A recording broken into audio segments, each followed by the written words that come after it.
मध्य प्रदेश में scooty laptop वाली सियासत अब शुरू हो गई है। सीएम मोहन यादव ने टॉपर्स को लैपटॉप स्कूटी देने का ऐलान किया तो नेता प्रतिपक्ष उमंग सिंघार ने भी सरकार को घेर लिया। वहीं बजट को लेकर भी सिंघार ने सरकार पर जमकर आरोप लगाए। देखिए खास रिपोर्ट। एमपी में शुरू हुई लैपटॉप स्कूटी वाली सियासत। सीएम मोहन के ऐलान पर उमंग सिंघार का पलटवार। सिंघार बोले, कांग्रेस ने बांटने की तैयारी की तो सरकार की नींद खुली। बजट को लेकर भी सिंघार ने सरकार को घेरा। जापान से भोपाल लौटने के बाद सीएम मोहन यादव ने 12वीं कक्षा के स्टूडेंट्स के लिए बड़ा ऐलान किया। मेरिट में आने वाले स्टूडेंट्स को लैपटॉप और स्कूटी दी जाएगी। वहीं सीएम की इस घोषणा के बाद इस पर सियासत भी शुरू हो गई है। कांग्रेस ने इस मुद्दे पर सरकार को आड़े हाथों लिया। नेता प्रतिपक्ष उमंग सिंघार ने निशाना साधा। सिंघार ने कहा कि मध्य प्रदेश के टॉपर्स को लेकर सरकार को गंभीरता से सोचना चाहिए। योजनाएं 1 साल के लिए नहीं, हमेशा के लिए होना चाहिए। कांग्रेस ने जैसे ही सांकेतिक तौर पर स्कूटी और लैपटॉप देने की तैयारी की, तब जाकर राज्य सरकार की नींद खुली।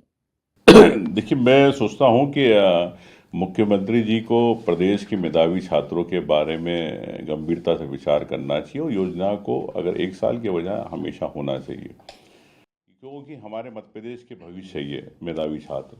और हम लोगों ने प्रयास किया, शुरुआत मैंने करी उसमें एक्टिवा दे के हमारे साथी विधायकों ने मिलके, और हमने प्रयास किया कि हर विधायक एक सांकेतिक रूप से हर विधानसभा में दे।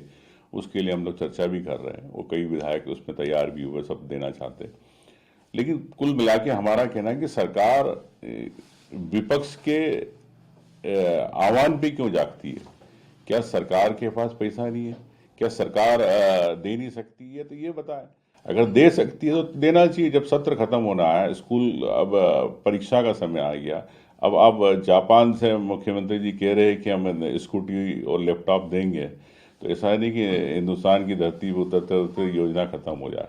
तो मैं समझता हूं कि सरकार को कुंभकर्ण की नींद नहीं सोना चाहिए और इन प्रदेश के मेधावी छात्रों को तत्काल देना चाहिए। अब मुख्यमंत्री जी कब देंगे, अब ये तो एक बड़ा विचार का प्रश्न है, आने के बाद पता चलेगा।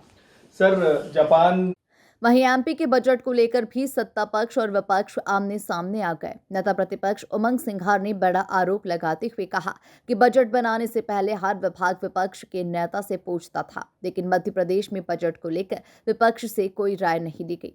सरकार चाहती ही नहीं कि कांग्रेस विधायकों के क्षेत्र में विकास कार्य हो। क्या करें क्या ना करें? देखिए, पहले ये सब व्यवस्थाएं थी। मैं समझता हूं कि कई सालों से ये परंपराएं चल रही थी और हर विभाग, चाहे नेता प्रतिपक्ष हो या विपक्ष के विधायकों से भी राय मशवरा होता था।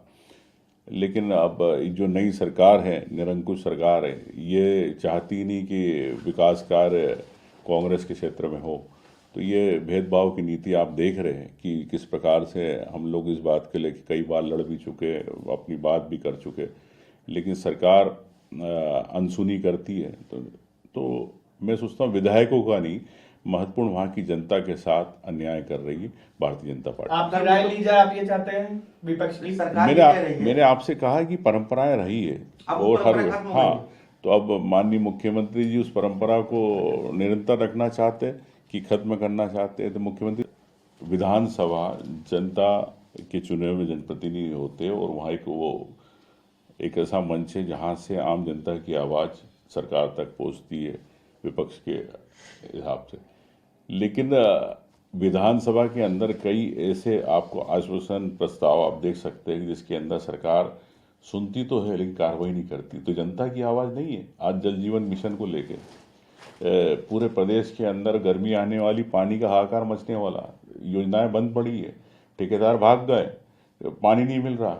सरकार को पता है, सरकार जांच कराना चाहती है, लेकिन सरकार आम जनता के लिए कहाँ सुनना चाहती है। तो गौरतलब है कि इससे पहले मोहन यादव ने लैपटॉप और स्कूटी देने की योजना को 1 साल का बताया था, लेकिन जापान दौरे के बाद मोहन यादव ने स्कूटी लैपटॉप देने का ऐलान किया तो सूबे की सियासत में बयानबाजी का दौर शुरू हो गया।